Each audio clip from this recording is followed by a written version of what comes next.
Après plusieurs jours d'affrontements et d'exactions réciproques entre Druzes et Sunnites à Souaïda, la Syrie refait la une. Il y a quelques jours, j'y étais, j'ai sillonné le pays, donc du nord jusqu'à Damas, puis vers l'est jusqu'à Deir ez-Zor. On va se concentrer sur deux étapes de ce voyage, donc Palmyre et Deir ez-Zor.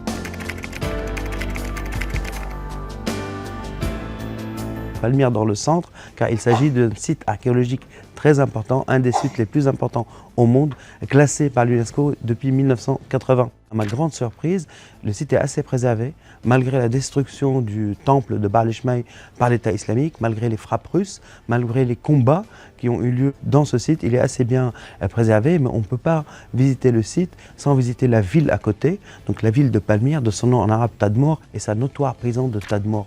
Donc j'y étais le 27 juin, donc 45 ans exactement, jour pour jour, après le massacre qui a eu lieu dans les murs de cette prison par Hafez al-Assad, donc père du président déchu Bachar al-Assad.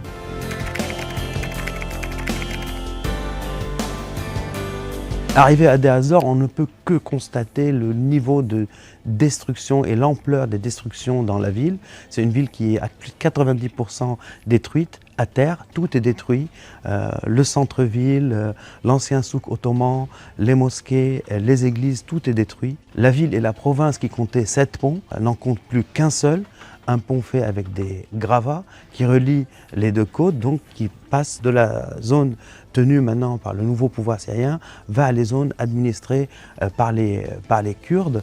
Et donc c'est le seul point de passage. Les véhicules les plus lourds passent sur des barges artisanales poussées par des moteurs de tracteurs et attachées par des câbles pour qu'elles ne dérivent pas sur l'Euphrate. Donc situation très précaire, mais malgré tout ça, il y a quand même des retours vers Deir ez-Zor. On compte plus de 11 000 retours depuis la chute d'Assad, donc 11 000 personnes sont revenues vivre au milieu des gravats, malgré la situation précaire. Et quand même, il y a de l'espoir sur l'Euphrate. Les gens reviennent vers leur ville.